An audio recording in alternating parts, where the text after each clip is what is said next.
आंतरिक क्रांतिकारी मोर्चा जो जयराम महतो की पार्टी है, उसके नेता संतोष महतो भी जुड़ चुके हैं। स्वागत है संतोष जी आपका। और हम मुखातिब अब सीधा संतोष जी आप ही की तरफ होंगे। आप लोग कितनी सीटों पे लड़ेंगे? सारा खेल तो बिगाड़ने वाले आप ही लोग होंगे। देखिए, खेल हम लोग इस बार झारखंड की राजनीति में बनाने आए हैं और झारखंड की राजनीति को सजाने संवारने के लिए आए हैं। और जैसे अन्य सहयोगी लोग यहाँ पे बैठे हुए हैं, नेता लोग गण बैठे हुए हैं, इनकी अलग अलग समीकरण होगी, लेकिन हमारा स्टैंड आगामी जो विधानसभा चुनाव है उसमें हमारा क्लियर है कि हम लोग 65+ सीटों में चुनाव लड़ेंगे। हाँ, हालांकि अभी पार्टी सुप्रीमो की तरफ से 65 और 60 के आसपास का ही समीकरण है, लेकिन अभी और सीटें बढ़ने की संभावना है, क्योंकि लगातार दक्षिणी छोटा नागपुर में और पलामू प्रमंडल के कई लोग हमारे संपर्क में हैं और लगातार उनसे बातें चल रही हैं।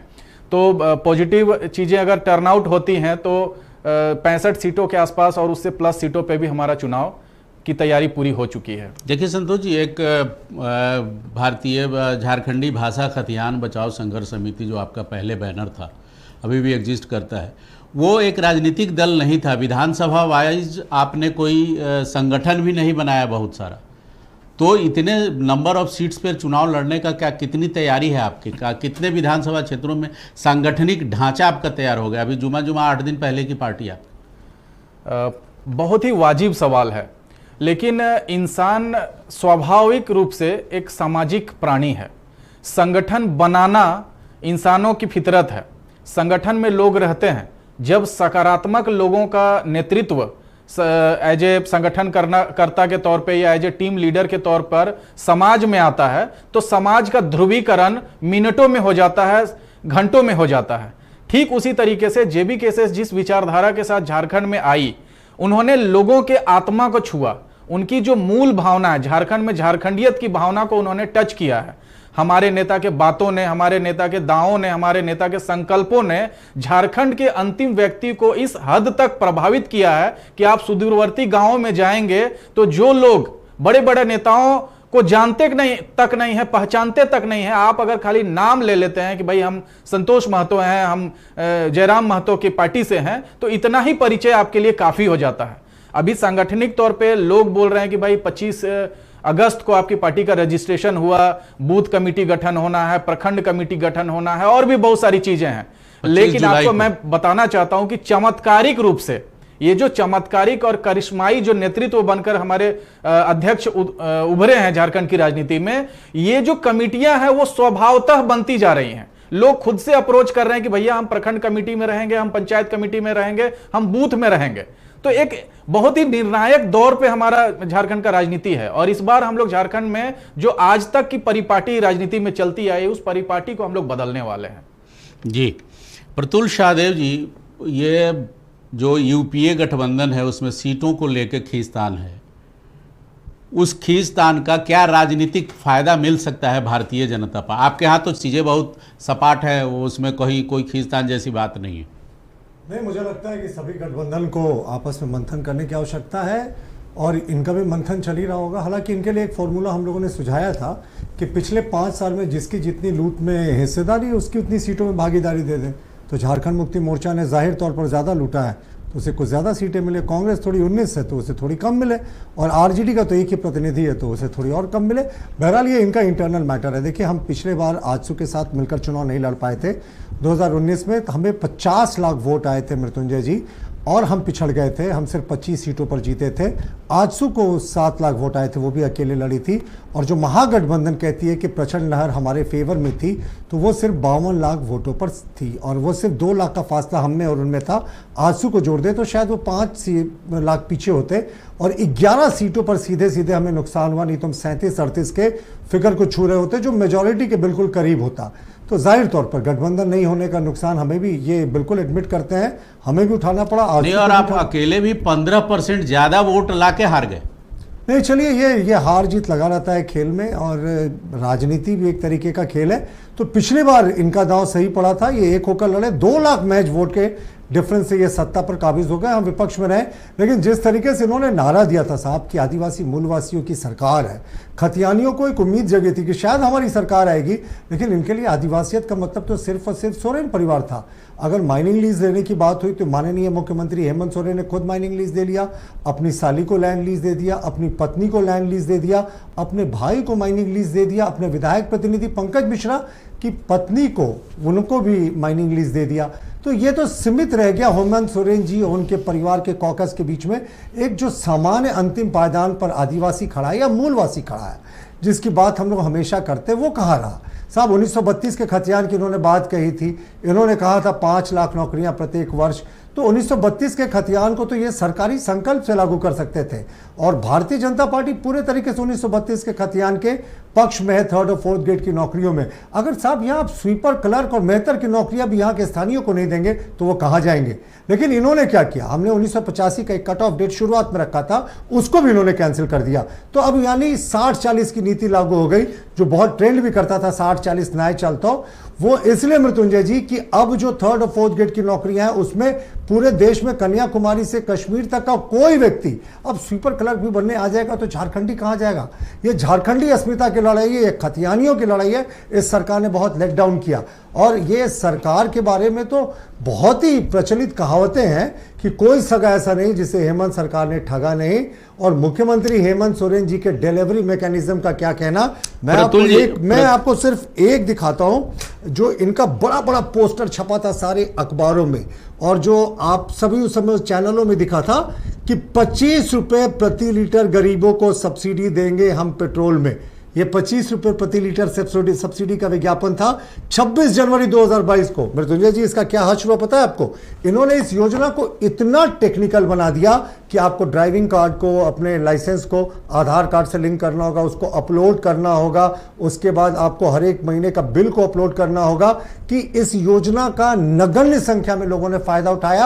और आज आपको जानकर यह आश्चर्य होगा मृत्युंजय जी कि पिछले बजट में सरकार ने इस मद में कोई राशि का प्रावधान भी नहीं किया, यानी सरकार ने मान लिया ये। ठीक है, हम सरकार की आलोचना करते रहेंगे। प्रतुल जी, हम एक सीधा सवाल आपसे कर रहे हैं। पिछले 2019 के चुनाव में 15% ज्यादा वोट आपको मिले और 12 सीटें आप हार गए।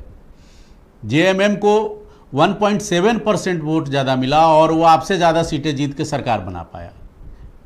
क्या था ये? उसका सीधा अर्थमेटिक ये है कि आप सिर्फ जेएमएम को क्यों देख रहे हैं, टोटलिटी में देखना होगा।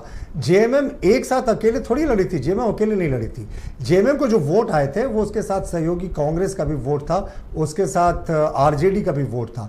हम आजसू के साथ अलग होकर लड़े, हमारा अलायंस नहीं था, हम अकेले गए थे। और अभी भी मैं मानता हूं कि कहीं ना कहीं उस समय चूक हुई थी, चंद सीट, 1-2 सीट के कारण मामला फंस गया था, वरना हम 2 लाख वोट से पिछड़ने के बाद इतने बड़े मार्जिन से पीछे हो जाएंगे ये किसी को आशंका नहीं थी। लेकिन इस बार आप यकीन मानिए, और इस बार सिर्फ जदयू नहीं साहब, इस बार माफ कीजिएगा, सिर्फ आजसू नहीं, हमारे गठबंधन के फोल्डर में जदयू भी होगा, और अगर लोजपा रामविलास की पार्टी आना चाहे तो उसका भी स्वागत है।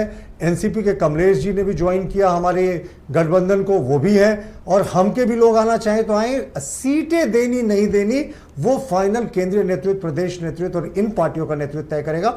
जरूरी नहीं है कि जो सारे दल हमारे गठबंधन में आ गए वो हमारे सबको सीटें ही मिलेंगे, लेकिन यकीन मानिए मृत्युंजय जी, गठबंधन का सिर्फ एक, एनडीए गठबंधन का सिर्फ एक उम्मीदवार 81 सीट पर लड़ेगा। लेकिन लोजपा लोक जनशक्ति पार्टी जो चिराग पासवान की है और जीतन राम मांझी की जो हम पार्टी है, वो तो झारखंड में इन ही कर रहे हैं चुनाव लड़ने के लिए। आप कह रहे हैं सीटें मिले ना मिले ना। देखिए मैं क्या कह रहा हूं फिर से, वो इन करना, पोस्चरिंग करना और रियलिटी, ये तीनों डिफरेंट चीजें होती हैं। पहले आप माहौल बनाने की कोशिश करते हैं, फिर जमीन को आंकते हैं, फिर आप रियलिटी में पहुंचते हैं कि साहब हमारी वस्तुस्थिति, जमीनी जो हालत है वो ये है। तो हमने कहा ना कि बिहार में हमारा इनसे अलायंस है, लेकिन इनका अगर स्वागत है, ये अगर हमारे फोल्डर में आना चाहें, सीटें मिलेंगी नहीं मिलेंगी, कितनी मिलेंगी, ये तो अंतिम मतलब आपकी सलाह है कि अभी अगले 5 साल तक आप अपनी जमीन तैयार करिए। जी माफ, लोजपा और हम पार्टीज को आपकी सलाह है कि अगले 5 साल तक पहले अपनी जमीन तैयार कीजिए। देखिए वो स्वतंत्र राजनीतिक दल है, हम कोई सलाह देने वाले नहीं होते, हमारे अलायंस पार्टनर्स हैं।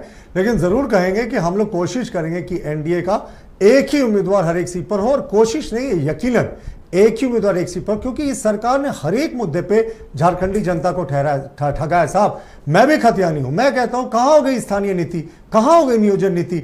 1932 का खतियान ये सरकारी संकल्प से लागू कर सकते थे मृत्युंजय जी, यानी मुख्यमंत्री जी हस्ताक्षर करते और कार्मिक अधिसूचना करते, लेकिन विधानसभा भेज दिया, कहा कि नहीं साहब 9वीं अनुसूची में भेजेंगे, ये बस फाइनल लाइन को ये प्रीव्यू से बाहर हो जाएगा कोर्टों के। साहब सबरवाल के फुल बेंच ने, चीफ जस्टिस सबरवाल की ने 2007 में ये रूलिंग दी थी कि 9वीं शेड्यूल में भी जिस चीज को आप डालेंगे उसको सुप्रीम कोर्ट रिव्यू करेगी। ठीक है, इस पर हम लोग बात करेंगे, इस पर प्रतुल जी बात करेंगे। कांग्रेस के हमारे मित्र गौतम उपाध्याय जी हैं, कांग्रेस ने कहा है गौतम जी कि जो लोकसभा में जो हमारे मुद्दे थे, इस बार के विधानसभा में उन्हीं मुद्दों को उठाएंगे। मतलब बहुत उत्साहित हैं आप यहाँ की जीत से। निश्चित है, पिछली बार हम लोग 1 लोकसभा सीट जीते थे, इस बार हम लोग 2 जीते हैं। आप पूर्व में विधानसभा की भी रेशियो देखेंगे तो हमने जितने सीट्स पे लड़ा है हमारा 50% ग्रोथ था, तो हमने डबल किया। आज हमारे रेशियोज बढ़ रहे हैं, हमारे वोटर्स बन रहे हैं, हमारे लोगों के साथ कनेक्टिविटी बढ़ रही है, तो निश्चित है कि हम लोगों के बीच में जाकर के, लोगों के लिए जाकर के, लोगों का ही बात करेंगे और काम करेंगे। तो हमारे एजेंडा बिल्कुल क्लियर है। क्या क्या मुद्दे होंगे?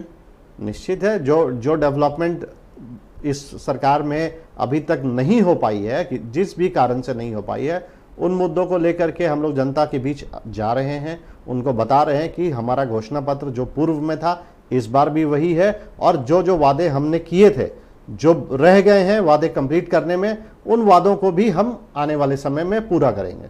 जो 3 सालों में हमने किया, आने वाले समय में भी हम लोग पूरा करेंगे। कौन 5 साल? 3 साल। 3 साल? हाँ, 2 साल। 3 साल क्लियर कीजिए। 3 साल का आप तो शुरू से गठबंधन में है। 5 साल का सरकार था, 5 साल का समय, 2 साल कोविड में चला गया, तो हमारे लिए तो वर्किंग तो 3 ही साल हो गया। 30 सेकंड कोविड, जी बोलिए। कोविड में अगर चला गया तो सरकारें ही लोगों के सेहत रख रखाव के लिए जिम्मेवार थी। बिल्कुल, सरकार ने कोविड से रिलेटेड हर वो योजनाएं, हर वो पब्लिक से रिलेटेड बेनिफिट्स दिए हैं पब्लिक के लिए, ना सिर्फ कांग्रेस पार्टी बल्कि हमारी सरकार। नहीं तो उसको आप लेस करके नहीं कर सकते। ठीक है, सरकार में 3 साल है जी, मैं उसको करेक्ट कर लेता हूं कि इस 5 साल में हमारी जो सरकार ने वादे किए थे जनता से, उन वादों को हम पूरा कर रहे हैं और आगे भी जनता हित में ही हम काम करेंगे। और जिसका परिणाम लोकसभा चुनाव में देखने को मिला, पूरे देश में देखा। ठीक, मैंने कहा ना, इन्होंने कहा कि कोविड में कोई काम नहीं हुआ सरकार में। साहब मैं बिल्कुल अग्री नहीं करता हूं। कोविड में माननीय मुख्यमंत्री जी ने पूरा काम किया। कैसे काम किया? माइनिंग लिस्ट खुद का तो उसी समय लिया, पत्नी को, साली को, सारे परिजनों को उसी कोविड के दरमियान में माइनिंग लिस्ट दिया गया। मुख्यमंत्री जी मर्सिडीज पे आ गए, बीएमडब्ल्यू पे आ गए, रेंज रोवर पर आ गए। चलिए अब आप कोविड के 2 वर्ष दूसरी तरफ 2018 नहीं, मर्यादा की क्या बात है? आप मर्सिडीज और बीएमडब्ल्यू की बात करेंगे, मर्सिडीज और बीएमडब्ल्यू किसने बुक किया था उस पर भी बताना चाहिए। थोड़ा उस तरह के पॉलिटिकल इश्यू से हो गए जिसमें सोना और स्विमिंग पूल है इसी कोविड काल में। तो कोविड काल में सरकार तो काम कर रही है। संतोष जी आपका क्या मुद्दा है इस बार के चुनाव में? अभी जो है आपने दोनों अपने बहुत पेशेंस के साथ मैंने दोनों भाइयों को सुना है। अभी भाजपा के लोग बता रहे थे कि भाई जिसकी जितनी लूट में हिस्सेदारी हुई है उस आधार पे उनका सीटों का बंटवारा वो कर लें। और जहां तक इन्होंने ये भी बताया कि भाजपा की सीटें जो है इस बार ज्यादा रहेंगी, इसका मतलब भाजपा की भी लूट में हिस्सेदारी ज्यादा है आजसू के बनिस्पत, तो उनकी भी सीटें बढ़ रही हैं। खैर, ये एक और चीज इन्होंने कहा कि भाई फोल्डर ऐड करेंगे हम लोग, नए नए पॉलिटिकल पार्टियों का फोल्डर का स्वागत है, अगर हम आना चाहे तो आ जाएं, भारतीय आदिवासी पार्टी है वो आ जाएं, कुछ लोग आ जाएं, लेकिन ठीक है नहीं आए, नहीं आए। उन्होंने लोजपा और हम पार्टी की बात उन्होंने पार्टियों का प्रस्ताव किया जो बिहार में ऑलरेडी इनके फोल्डर में हैं। जी, पार्टियों का इन्होंने प्रस्ताव किया, लेकिन हमारा यह कहना है, जेल कैंप का कहना है कि जनता आपके फोल्डर में कब आएगी? जनता की अपेक्षाएं, जनता की नौकरी, जो आपने मोमेंटम झारखंड किया, जो हाथी उड़ाए, जो 150-200 जो कंपनियां आई और 2 साल में ही सारी कंपनियां गायब हो गईं, हजारों करोड़ों का लूट हुआ, वो सब का क्या हुआ? जो छात्र हित की बातें हुई थी, जो मजदूर हित की बातें हुई थी, जो आम आवाम की बातें हुई थी, जो मेहनत कश मजदूरों की बातें हुई थी, उन संकल्पों का, उन सपनों का फोल्डर जो है वो आपके एजेंडे में या आपके मेमोरेंडम में कब तक आएगा? भाई ने भी कहा, कांग्रेस के प्रतिनिधि यहां पे आए हैं, उन्होंने भी बहुत सारे बातें की हैं और उन्होंने एक बहुत ही अजीबोगरीब कहा कि भाई कोविड का समय जो है इनके कार्यकाल से घटाया जाए। भाई आम जनता के भी जीवन से कोविड का कार्यकाल घटाया जाए ना। हमने घटाया जाए ये सुधार लिया उस बात को। हमने कहा कि जो डेवलपमेंट का काम बताइए, जब जनता को सरकार की सबसे ज्यादा जरूरत थी, सरकार में जब जनता को सरकार की सबसे ज्यादा जरूरत थी, तो मर रहे थे, हॉस्पिटल जो है लाशों से पटी हुई थी, लोग चित्कार से गांव मोहल्ला शहर जो है वो परेशान था। और सरकार को सबसे ज्यादा रेशियो बता दीजिए कि कितने हेमंत सोरेन कांग्रेस पार्टी के आप संत गौतम जी, दिक्कत यही है, जब मैं अपनी बातें कर रहा हूं इनको बीच में बेवजह टोका टोकी कर रहे हैं। मेरा कहना है कि कांग्रेस के लोग, कांग्रेस के जो विधायक थे, जब कोविड आया तो ये इस तरीके से गायब हो गए जिस तरीके से डायनासोर गायब हो गए थे, जिस तरीके से गंजे के सर से बाल गायब हो जाते हैं, इस तरीके से कांग्रेस के जो विधायक हैं वो कोविड के समय गायब हो गए। बताइए, आम जनता, स्वयंसेवी संस्थाएं, जो सामाजिक कार्यकर्ता थे वो लोग मास्क बांट रहे थे, वो लोग राहत सामग्री बांट रहे थे, लेकिन आप जो है कोई भी फुटेज देख लीजिए कि कोई कांग्रेस या कोई भी भाजपा का नेता कोविड के समय में, बताइए, आम जनता के साथ जुड़ा हुआ रहा क्या? हम जैसे सामाजिक कार्यकर्ता अपने स्तर से मास्क बनाकर बांट रहे थे, राहत सामग्री बांट रहे थे, चीजें लोगों को मुहैया कराई जा रही थी, सोशल डिस्टेंसिंग सिखाया जा रहा था, समझाया जा रहा था। तो ये सब सामाजिक दायित्व भी जो है क्राइसिस के समय पार्टियों को याद रखना चाहिए। हेमंत सोरेन सरकार श्रेय लेते हैं, हेमंत सोरेन उसका श्रेय खूब लेते हैं। वो कहते हैं कि हमने रेडमी शिविर भिजवाया, हमने टीके भिजवाए, हमने बहुत सारे पैकेट्स भिजवाए कोविड के समय में, पब्लिक को परेशानी हो रही है। मैं खुद इस बात का गवाह हूं, मैं प्रत्यक्षदर्शी रहा हूं कि इन्होंने जो मुख्यमंत्री राहत किट बनाया था ना, सदर अस्पताल के जो कर्मचारी लोग थे, जो अधिकारी लोग थे, उसमें से जो कीमती सामान थे उसको चुरा कर, उसको चोरी करके जो है वो रखे हुए थे, सड़ रही थी राहत सामग्री। लेकिन आसपास में आप चडरी का क्षेत्र देख लीजिए या फिर आसपास का रांची का क्षेत्र देख लीजिए, लोग राहत सामग्री के अभाव में मर रहे थे। तो ये उनका उस तरीके का प्लानिंग था। ये हमेशा जो है लूट की राजनीति करते हैं। जब भी इनको मौका मिलता है, ये लोग जनता के हिस्से में जो सुविधाएं जानी चाहिए थी वो सुविधाओं का इन्होंने लूट किया है। ये तो इनकी उपलब्धि है। चलिए, फिलहाल शिविर का भी बड़ा घोटाला हुआ था मृत्युंजय जी, फिलहाल हाईकोर्ट ने स्वतः संज्ञान लेकर कई लोगों को जेल भेजा था। रेमडेसिविर जिसका आपने जिक्र किया, उसमें भी सरकार में ब्लैक मार्केटिंग हो रही थी। चलिए, इस पर हम आप दोनों कांग्रेस और बीजेपी दोनों से बात करेंगे। फिलहाल जो भी ये जो सच्चाई सामने आ रही है, जो आरोप सामने आ रहा है, हम अब बात कर लेते हैं। अभी हमने बात किया यूपीए फोल्डर में क्या चल रहा है सीटों को लेकर। अब हम एनडीए की तरफ रुख करते हैं। झारखंड में विधानसभा के अब तक 5 चुनाव हुए हैं, लेकिन सिर्फ एक बार ही किसी भी एक दल को पूर्ण बहुमत मिला, यानी 4 बार गठबंधन की ही सरकार बनी। ऐसे में बीजेपी नहीं चाहेगी कि पिछली बार की तरह एनडीए के घटक दल अलग अलग चुनाव लड़ें, लेकिन अपने सहयोगी दलों को बिना नाराज किए हुए सीटों का बंटवारा भी आसान नहीं है, खासतौर पर तब जब आजसू, जेडीयू समेत लोजपा और हम भी ज़्यादा से ज़्यादा सीटों की डिमांड कर रहे हों। देखिए एक रिपोर्ट। इस बार झारखंड में सत्ता वापसी की तैयारी में जुटा है। बीजेपी के तमाम शीर्ष नेता इसकी रणनीति बनाने और उसे अमली जामा पहनाने की कवायद में जुट गए हैं। इसी क्रम में बीजेपी की रणनीति जल्द ही 40 सीटों के लिए उम्मीदवारों के नाम तय करने की भी है। लेकिन पार्टी के सामने सबसे बड़ी चुनौती है गठबंधन के घटक दलों के साथ सीट शेयरिंग का फार्मूला तय करना। इसके लिए सबसे पहले यह तय करना होगा कि सबसे बड़ी पार्टी होने के नाते बीजेपी खुद कितनी उम्मीदवार उतारेगी। अगर पिछले विधानसभा चुनाव की बात करें तो 2019 में बीजेपी अकेले चुनाव मैदान में उतरी थी और उसने 79 सीटों पर उम्मीदवार उतारे थे। इनमें से उसे सिर्फ 25 सीटों पर ही कामयाबी मिली थी, जो 2014 के मुकाबले 12 सीटें कम थी। इस बार घटक दलों का सहयोग मिलने पर पार्टी बेहतर प्रदर्शन की उम्मीद कर रही है और इसलिए इस ज्यादा से ज्यादा सीटों पर चुनाव लड़ना चाहेगी। साल 2019 में दोनों दलों के बीच सीटों का तालमेल नहीं हो पाया था, जिसकी वजह से बीजेपी और आजसू का चुनावी गठबंधन टूट गया था। आजसू को इसका खामियाजा भी उठाना पड़ा और 11 सीटों पर उसे सीधा नुकसान हुआ। आजसू ने 53 सीटों पर उम्मीदवार खड़े किए थे, जिसमें से सिर्फ 2 सीटें ही जीत पाई। इस बार बीजेपी का सहयोग मिलने पर उनके ज्यादा सीटें जीतने की संभावना है। चर्चा है कि इस बार आजसू 20 से 22 सीटों पर दावा कर सकता है। वहीं मांडू, लोहरदगा, हटिया, ईचागढ़, टुंडी और चंदन क्यारी जैसी सीटों पर एक बार फिर दोनों पार्टियों में खींचतान हो सकती है। इसके लिए सरजू राय के जदयू में एंट्री से भी बीजेपी की परेशानी बढ़ गई है। जदयू ने आगामी विधानसभा चुनाव में 11 से 12 सीटों पर दावेदारी की है। वैसे जदयू ने पिछला चुनाव अकेले लड़ा था और 42 सीटों पर उम्मीदवार उतारे थे, लेकिन एक सीट भी जीत नहीं पाई। लेकिन इस बार एनडीए के साथ होने और सरजू राय के पार्टी में शामिल होने की वजह से उनकी जीत की उम्मीदें बढ़ गई हैं। ऐसे में जनता दल यूनाइटेड प्रदेश की 12 सीटों पर चुनाव लड़ने की तैयारी में है और नीतीश कुमार खुद इस पूरे प्लान की निगरानी कर रहे हैं।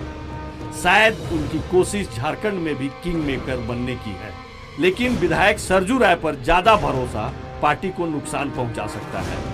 उधर जीतन राम मांझी की पार्टी हम भी झारखंड विधानसभा चुनाव लड़ने की तैयारी में है और वह 5 से 6 सीटों पर चुनाव लड़ने की तैयारी कर रही है। दूसरी ओर एनडीए का एक और घटक दल लोजपा भी झारखंड चुनाव में सीट की मांग कर रहा है।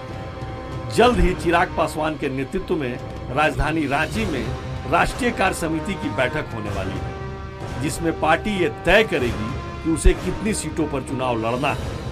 अगर आजसू की 20, जदयू की 10, हम और लोजपा की 5 सीटें जोड़ दे तो बीजेपी के लिए मुश्किल से 44-45 सीटें ही बचती हैं। लेकिन सूत्रों के मुताबिक बीजेपी कम से कम 65 सीटों पर अपने उम्मीदवार जरूर खड़ी करेगी। इस तरह पार्टियां जितनी सीटों का दावा कर रही हैं, उतनी तो विधानसभा सीटें भी नहीं हैं। बीजेपी नहीं चाहेगी कि पिछली बार की तरह इस बार भी आजसू और जदयू उनके उम्मीदवारों के खिलाफ खड़े हों और सत्ता की बागडोर एक बार फिर हाथ से निकल जाए। ऐसे में एनडीए गठबंधन के सामने भी सबसे बड़ी चुनौती यही है, अपने सहयोगी दलों के साथ सीट शेयरिंग का फार्मूला तय करना और इससे जुड़े विवाद को उचित तरीके से निपटाना। लेकिन ये आसान नहीं दिख रहा। ब्यूरो रिपोर्ट, नक्षत्र न्यूज। तो प्रतुल जी, आपके यहाँ भी कुछ कम माहौल नहीं है, कैसे लड़ेंगे, कैसे तालमेल बिठेगा? ये सीटें हैं 81, डिमांड कुल मिला के 110 से ज़्यादा है। लोजपा, हम पार्टी, जेडीयू, ये सब ज़्यादा से ज़्यादा सीटें चाह रहे हैं। आपकी सीटें घटेंगी, आप 79 लड़े थे, जाहिर है जी इस बार कोलिशन होगा तो सीटें घटेंगी। आजसू भी ज़्यादा मांग रहा है। देखिए 2-3 महीने पहले जब चुनाव हुआ था लोकसभा का, तो लोग इसी तरीके का आकलन कर रहे थे कि साहब इतना डिमांड से सारे पार्टीज का, आप कैसे अलायंस में फिट करेंगे, कैसे सभी पार्टियों को मिलकर लेके चलेंगे। लेकिन आपको जानकर ये सुखद आश्चर्य होगा कि कहीं भी कोई बागी उम्मीदवार, मतलब किसी दल का, जैसे मान लीजिए चंद्रबाबू नायडू का दल हमारे अलायंस में था, तो ऐसा नहीं था कि किसी सीट पर फ्रेंडली फाइट थी। नहीं, पार्लियामेंट में वो रिजिडनेस नहीं होता। यहाँ की जो पार्टियां वो नेशनल पार्टी बनने की कोशिश नहीं। चुनाव, मृत्युंजय जी, चुनाव होता है। पिछले पार्लियामेंट चुनाव में विधानसभा सीटों की बात करें तो हम 52 सीटों पर आ गए थे साहब। 27 सीटों पर जो महागठबंधन है सत्ता में, जिसने लोकल मुद्दों पर चुनाव लड़ा था, वो सिमट गया था। 2 सीटों पर जयराम जी की पार्टी आगे थी। तो ये तो पिछली बार का भी अगर आप समीकरण देखें तो दुगना से ज्यादा आगे थे जो मौजूदा सत्ताधारी गठबंधन है। और जब पिछले बार पार्लियामेंट चुनाव में भी इस तरह की बातें हो रही थी, कैसे एडजस्ट करेगी बीजेपी सबको, बीजेपी की अपने इतने सारे एम्बिशंस हैं, हमने सबको एडजस्ट किया साहब और सब एक मन से गए। तो यकीन मानिए यहाँ भी 81 सीट पर एनडीए का एक ही उम्मीदवार होगा और कोई भी आपको कहीं भी फ्रेंडली फाइट की स्थिति नहीं दिखेगी जैसा दूसरे दलों में दिखती है। फ्रेंडली फाइट क्या होता है साहब? फाइट होता है। तो हम कहीं भी फ्रेंडली फाइट के लिए नहीं जा रहे हो। नहीं, वो ठीक है, आप फाइट करिए, आप फ्रेंडली फाइट मत करिए, लेकिन समझौता तो उसके पहले समझौता होना लाजिमी है ना। समझौते के लिए आप चिंता ना करें, वो हमारी बातचीत चल रही है और लगातार बातचीत चल रही है। आजसू से तो काफी पहले बातचीत बिल्कुल। 2019 में का नतीजा आप देख रहे हैं, नुकसान उनका भी हुआ, आपका भी हुआ। तो 2014, 2009 एक ही चुनाव से क्यों आकलन कर रहे हैं? पहले के 4-5 चुनाव को भी तो देख ले, जब हम लोग एक होकर लड़े थे।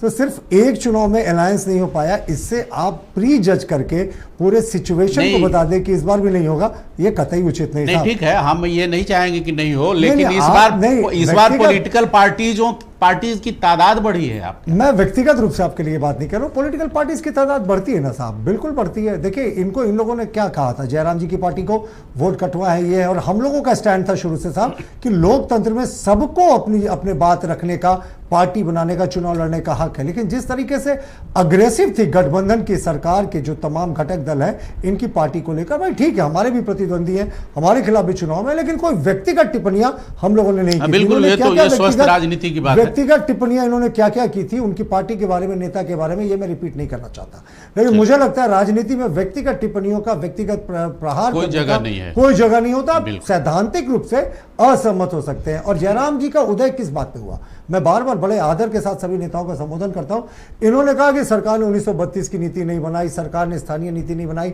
नियोजन नीति नहीं बनाई, सरकार भाषा पे क्या कर रहे थे, ये भाषा पे इन लोगों ने जो स्थानीय भाषाओं की उपेक्षा की, क्या स्थानीय भाषाओं के विकास के लिए किया? आज तक भी इन्होंने जो सब्जेक्ट्स दिए हैं या जो भी किया उसके टीचर्स के लिए रखे, क्या रिक्रूटमेंट किया, इंफ्रास्ट्रक्चर बनाया कि क्षेत्रीय भाषाओं की हम लोग यहाँ पढ़ाई कर सके? वो नागपुरी की बात करें, कुरमाली की बात करें, पंचपरगनिया की बात करें, खोरठा की बात करें, तमाम क्षेत्रीय जो रीजनल लैंग्वेजेस है, ट्राइबल लैंग्वेजेस, उनकी कोई हम लोगों ने इंफ्रास्ट्रक्चर दुरुस्त नहीं किया साहब। तो ये जो कहना है, ये पार्टी जो कहती थी सत्ताधारी गठबंधन की आदिवासी मूलवासियों की सरकार है, ये कहीं भी आदिवासी मूलवासियों की सरकार नहीं है। सत्ता के शीर्ष में आप देखेंगे तो जितने मुख्यमंत्री के इर्द गिर्द लोग हैं ना, सब बाहर के लोग हैं। तो कैसा सत्ता ये स्थानीय लोगों के हाथ में? और झारखंड सिर्फ मृत्युंजय जी विकास की लड़ाई नहीं थी, सत्ता की भी लड़ाई थी कि सत्ता यहाँ के स्थानीय लोगों के हाथ में। जी संतोष जी, जितने मुद्दे आपके हैं ये बीजेपी के जुबान से निकलना शुरू हो गया है, मतलब आप ये डोरे डाल रहे हैं इस विधानसभा चुनाव के लिए या आपके मुद्दे चुरा रहे हैं? देखिए, प्रतुल भाई जो है कुशल प्रवक्ता हैं, तभी इनका बार बार प्रमोशन हुआ है प्रवक्ता के तौर पे। इनका एजेंडा साफ है, चुनाव नजदीक है, खतियान की बात करेंगे, झारखंडियत की बात करेंगे, भाषा की बात करेंगे, दबे कुचलों की बात करेंगे, आदिवासियों की बात करेंगे, मूलवासियों की बात करेंगे। लेकिन इनका ये जो सिगुफा है ये ऊपर से चलता आ रहा है।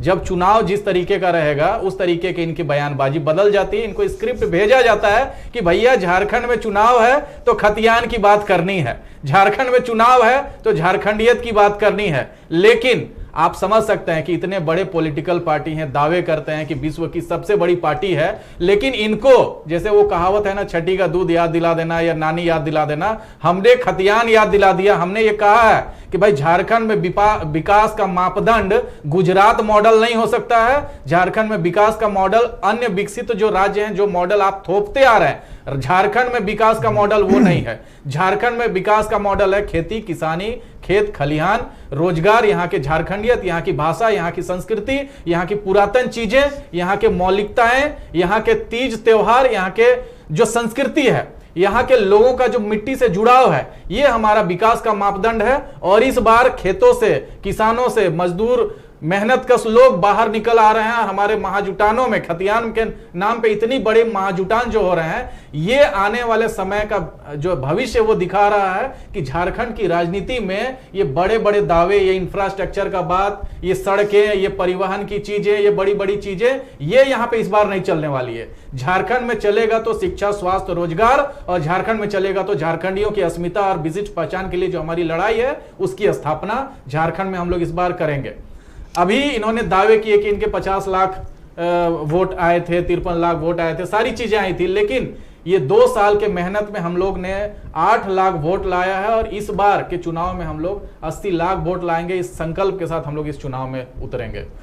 गौतम जी, ये बातें केवल बीजेपी के लिए नहीं है, आपके लिए भी है, सरकार के लिए भी। अभी ब्रेक से पहले सरकार पे बहुत सारे आरोप भी लगाए इन्होंने। देखिए, आरोप प्रत्यारोप तो लगता ही रहेगा और अपोजिशन है तो उनको लगाना भी चाहिए। नहीं लगाएंगे तो कैसे पता चलेगा कि भाई सरकार के सामने भी कुछ है।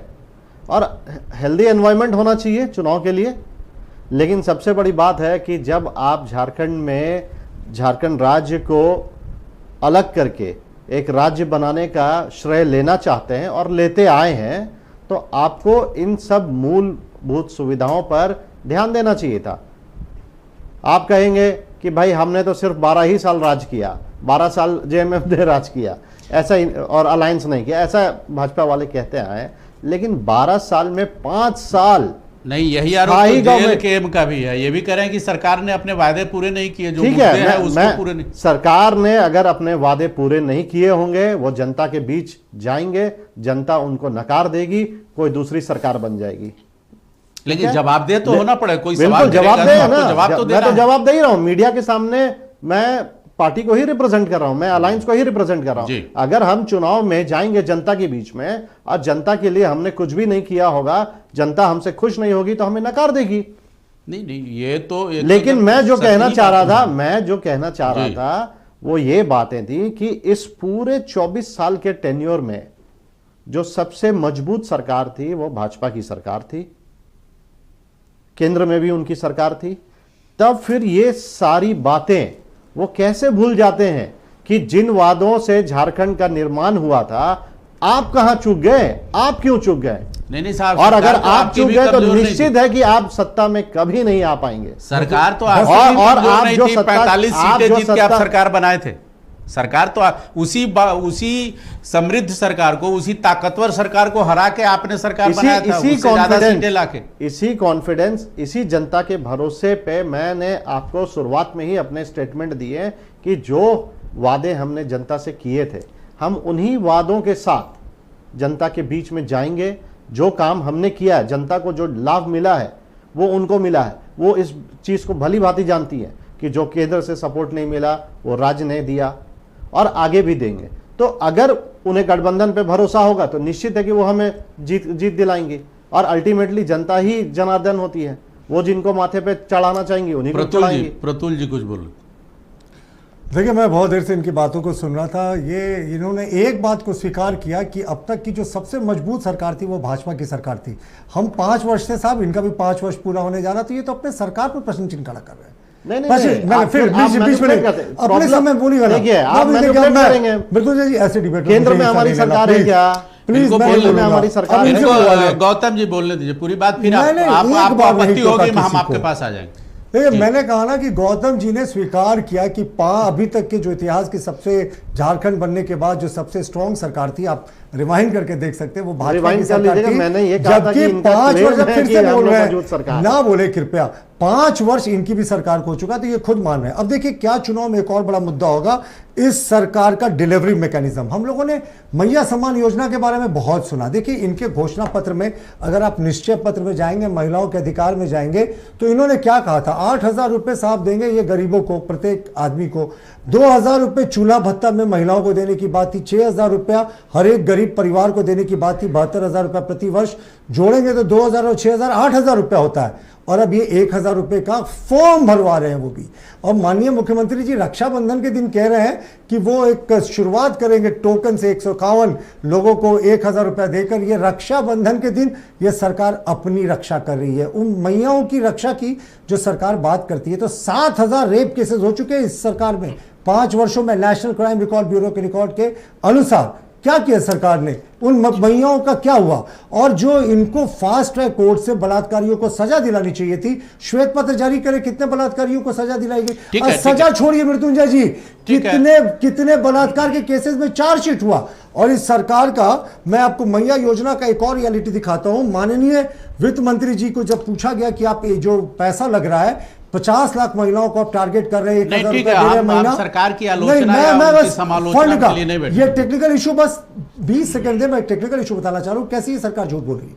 देखिए, 50 लाख इन्होंने कहा महिलाओं को 1,000 रुपया देंगे हम, तो ये 500 करोड़ रुपया एक महीने का होता है। वित्त मंत्री जी ने इंटरव्यू में साफ कहा कि इस वित्तीय वर्ष हम लोगों ने आकस्मिक निधि से 1,000 करोड़ रुपए का हम लोगों ने इंतजाम किया है, यानी सिर्फ 2 इंस्टॉलमेंट। और वित्तीय वर्ष में तो 6-7 महीने बचे हुए हैं, यानी ये लॉलीपॉप है। सरकार बंद करने जा रही है इस योजना को। मैया का सम्मान कीजिए, रक्षा कीजिए। मैया सम्मान योजना को लॉ एंड ऑर्डर से, आप कहीं कुछ क्राइम महिलाओं के साथ होता है, इसका मतलब ये नहीं कि मैया नहीं। मैंने तो आपको राशि आवंटित क्या होती है वो भी दिखा दिया, राशि आवंटन भी दिखा दिया। संतोष झारखंड के मुझे जवाब देने दिया, मैं सरकार में 24 साल के इतिहास में जो सबसे ज्यादा वायरल होने वाली 2 घटनाएं हुई हैं, राजभवन का द्वार था, राजभवन के प्रांगण के सामने सहायिका बहनें, सहायिका संयोजिका, आंगनबाड़ी की महिलाएं, माताएं, बहनें धरना कर रही थी, लाठी बरसाने वाले लोग कौन थे? दूसरी घटना मैं बोलना चाहता हूं कि वर्तमान में भी मोराबादी में जो सहायक पुलिस कर्मियों का जो अनशन चल रहा है, वहां गर्भवती सहायक पुलिस कर्मियां हैं, माताएं बहनें हैं, दूध मुंहे बच्चों को गोद में लेके, कोरा में लेके जो प्रदर्शन कर रही हैं, उनके ऊपर लाठी चलाने वाले कौन पार्टी के लोग हैं? आज जो है मैया की याद आ रही है, और इससे पहले माताओं के ऊपर जो लाठी बरसाए गए थे, ये दोनों जो बड़ी बड़ी पॉलिटिकल पार्टियों के बड़े बड़े दावे रहते हैं, ये चुनाव के समय रहते हैं। चुनाव बीतने के बाद जब ये लाठी बरसाते हैं तो ये भी ख्याल नहीं रखते हैं कि जिन माताओं के नाम पे हमने वोट लिया, जिन माताओं के नाम पे हमने इमोशनल कार्ड खेला, सेंटिमेंटल पॉलिटिक्स किया, वोटों का पोलराइजेशन करके बहुमत हासिल किया, वो सारे दावे, वो सारे संकल्प, वो सारे इरादे जो है वो बदल जाते हैं। लाठी बरसाने के मामले पे आज भी वो जो है फेसबुक और सोशल मीडिया पे और तमाम मीडिया पे वो सीन वायरल है कि लाल पार साड़ी पहने वाली झारखंड की जो माताएं बहनें थी, उनके ऊपर रघुवर सरकार ने लाठी बरसाया था। तो ये जो मैया और माताओं की नाम पे जो इमोशनल पॉलिटिक्स है, आप दोनों से ये सवाल आप समय का ये सीगुफा है और कुछ नहीं है। ये संतोष महतो का ये सवाल आप दोनों से है। पहले हम गौतम जी के पास चलेंगे। गौतम जी, देखिए, हमारी सरकार पे इन्होंने एलिगेशन लगाया कि सहायक पुलिस कर्मियों दोनों सहायक पुलिसकर्मी जब मांग पत्र लेकर सरकार के पास जाते हैं तो सरकार बोलती है कि भाई ये तो बीजेपी सरकार का पाप है। बताइए, नक्सल प्रभावित क्षेत्रों में जिन पुलिसकर्मियों का अपॉइंटमेंट हुआ है, मात्र 10,000 में 24 घंटे उनसे काम कराए जा रहे हैं। न पीएफ दिया जा रहा है, न ईएसआई दिया जा रहा है, न उनको बीमा की सुविधा दी जा रही है, न अन्य सुविधाएं दी जा रही है। उनको बोला जा रहा है कि वो गौतम जी, बताइए 2500 की संख्या में पुलिस की वर्दी पहने हुए लोग इसका सरकार के पाप है क्या? इसका जवाब भाजपा के प्रवक्ता देंगे तो ज्यादा उचित होगा, क्योंकि रघुवर दास जी का पाप इस सरकार क्यों ढोए? नहीं, पाप कैसे? आदिवासी वैसे पाप हो गए। आपकी योजना पाप है, आपकी योजना की बात हो रही है। शब्द वापस लीजिए। आपकी योजना कैसे हो गए? आपने जो खतियानियों को पाप कह रहे हैं, जो आपने ठगने का काम किया, ये बात बिल्कुल ये पाप नहीं है साहब। यहाँ के सितारे हैं, माटी के पुत्र हैं। प्रखंड लेवल पे अपॉइंटमेंट हुआ है, जो सहायक किसने किया है? किसने किया है? वो पाप नहीं है, वो भूमि किसने किया है? उनके मान सम्मान पर ठेस लगाने वाला कोई बयान बर्दाश्त के काबिल नहीं किया है। पाप कह रहे, शर्म कीजिए। यहाँ के आदिवासी मूलवासी झारखंड के भूमि पुत्र हैं, वो ये आपको सोचना चाहिए था, लेकिन आप पाप कहते हैं उनको। पाप नहीं है, हमें पाप है। उन्हें झूठा आश्वासन दिया, आपने उन्हें ठगने का काम किया, झूठा आश्वासन दिया। गौतम जी, आपने गौतम जी को कैसे किया? गौतम भूमि पुत्र को ठगने का काम किया। गौतम जी, संतोष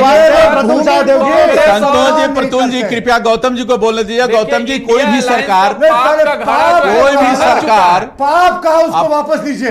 यहाँ का आदिवासी मूलवासी पाप नहीं है, ठीक है, झारखंड की शान है। ठीक है गौतम जी, आपने प्रतुल जी आपने शायद सुना नहीं, मैंने कहा रघुवर जी के कार्यकाल में पाप क्यों कहा? आदिवासी आप नियोजन का दावा करके आप कुछ भी कहें, आपने कैसे ठगने का? चलिए ठीक है, हम लोग थोड़ा विषय से भटक रहे हैं। गौतम जी, कोई भी सरकार, कोई भी, गौतम जी बात सुन लीजिए। गौतम जी कैसे किया?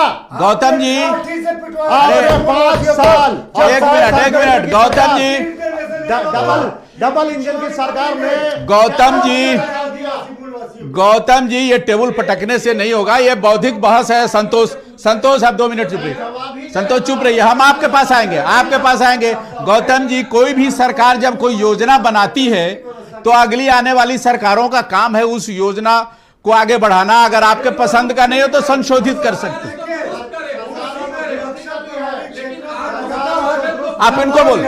आप इनको गौतम जी को बोलने दीजिए। गौतम जी, मैंने कहा कोई भी सरकार अगर कोई योजना, कोई जिस टॉपिक पे बात करता हूँ उसी टॉपिक पे बात करता हूँ, आप लोग गोल गोल घुमाते हैं।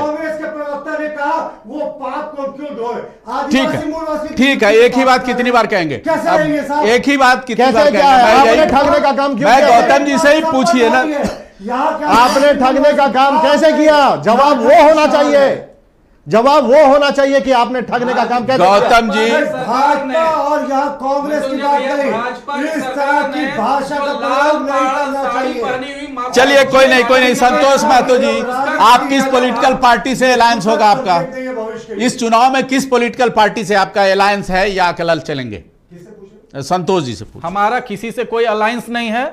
हमारा अलायंस झारखंड के झारखंडियत से है, हमारा अलायंस यहाँ के नियोजन नीति से है, हमारा अलायंस यहाँ के विस्थापन नीति से है, हमारा अलायंस यहाँ के कृषि नीति से है, और हमारा अलायंस उन तमाम नीतियों से है जो झारखंड में झारखंडियत को मजबूत करने के लिए हितकारी होगी। आपने कहा 65 प्लस सीटें ही लड़ेंगे, 65-70 अभी तक हमारे जो आला कमान है उनके तो तरफ उतनी से सीटें लड़के आपको उम्मीद है, भरोसा है कि आप सरकार बना लेंगे? सरकार बनाएंगे, निश्चित रूप से सरकार बनाएंगे। आप पूरे झारखंड में चले जाइए, आप आखिरी गांव में चले जाइए, सुदूरवर्ती क्षेत्रों में चले जाइए, कंदराओं में चले जाइए, जो कस्बों में लोग रह रहे हैं, अनटू द लास्ट पर्सन हमारे जयराम भाई की विचारधारा पहुंच चुकी है। और इस बार तमाम समीकरण, तमाम जोड़ तोड़, तमाम जातीय समीकरण, धार्मिक समीकरण, भड़काऊ भाषण, कट्टर पंथ, ये सारी चीजें धरी की धरी रह जाएंगी। इस बार जीत होगा खतियान। चलिए, हमारी शुभकामनाएं आपके साथ, और खुदा न खास्ता और यहाँ के भाइयों के विचारधारा का जीत होगा इस बार। चलिए, हमारी शुभकामनाएं आपकी पार्टी के साथ है, लेकिन खुदा न खास्ता अगर आप वो सरकार बनाने वाला जो नंबर गेम है वहां तक नहीं पहुंच पाए तो आपका स्टेप क्या होगा? देखिए, अभी तक जो हमारे पास निर्देश है, मैं अधिकृत हूं बस इतना कहने के लिए कि हमारी पोस्ट अलायंस से रिलेटेड भी अभी चीजें क्लियर नहीं है। अभी हम लोग पूरे दमखम के साथ चुनाव लड़ रहे हैं, क्योंकि जिस तरीके से लोगों का फीडबैक आ रहा है, लोगों का यह कहना है कि JLKM को फिलहाल अलायंस की कोई जरूरत नहीं है। झारखंड में झारखंडियत के सहारे हम लोग चुनाव लड़ेंगे। एक तरफ बड़ी पार्टी आजसू का बैसाखी लेकर चुनाव लड़ रही है, दूसरी तरफ एक पार्टी JMM के बैसाखी लेकर चुनाव लड़ रही है। इनको बैसाखी के भरोसे चुनाव लड़ने दिया जाए, लेकिन झारखंड इस बार अपने दोनों पैरों पर चुनाव लड़ेगा और झारखंड में झारखंडियत की जीत होगी। इसलिए हमें किसी आपने ऑप्शन खुला रखा है, कोई जरूरत पोस्ट अलायंस ऑप्शन खुला रखा है? नहीं, कोई अलायंस का और कोई पोस्ट प्री अलायंस का हमारा कोई ऑप्शन खुला हुआ नहीं है। हमारा फिलहाल ऑप्शन है कि हम लोग पूरे दमखम के साथ चुनाव लड़ेंगे। एक आखिरी रिएक्शन प्रतुल जी, 1 मिनट में। देखिए, एनडीए अपने दमखम पर सरकार बनाएगी, हमें किसी पोस्ट अलायंस की जरूरत नहीं। पिछले बार आपने लोकसभा में भी देखा, प्री पोल अलायंस जो था उसी ने मेजॉरिटी मार्क को पास किया, और हमने इस बार भी प्री पोल अलायंस जो करेंगे वो मेजॉरिटी को पास करेंगे। और इस सरकार के जो भ्रष्टाचार का नंगा नाच हुआ, साहब, देश में दूसरा उदाहरण नहीं। चलिए ठीक है, आप वो बातें नहीं, वो बातें समय कम है, प्रतुल जी समय कम है। गौतम उपाध्याय जी, अगर जरूरत पड़ी तो क्या आप JLKM से बात करेंगे? देखिए, चुनाव के पहले गठबंधन का नियम तय होता है किसी भी पार्टी के लिए। प्री पोल अलायंस में? जी बिल्कुल। पोस्ट पोल अलायंस का ऑप्शन खुला हुआ है? नहीं, बिल्कुल भी नहीं। जो गठबंधन हमारा चला आ रहा है उसी गठबंधन के आधार पे हम लोग चुनाव में जाएंगे। और सीट्स की बात है, सीट्स में मैंने पहले भी कह दिया है कि हमारी सीट्स बिल्कुल क्लियर है। हाँ, ये जरूर होगा कि कुछ सीट्स पे अभी हम लोगों के मंथन चल रही है कि वो स्वैपिंग हो सकता है। चलिए, वो तो जहां से लड़ रही है वहां संगठन। चलिए, बिल्कुल, बहुत अच्छा। आप तीनों अतिथियों का बहुत बहुत धन्यवाद इन तमाम बहस और डिस्कशंस के लिए। और फिलहाल टू द पॉइंट में आज बस इतना ही, लेकिन हमें दीजिए इजाजत। बने रहिए बाकी खबरों के लिए नक्षत्र न्यूज के साथ। नमस्कार।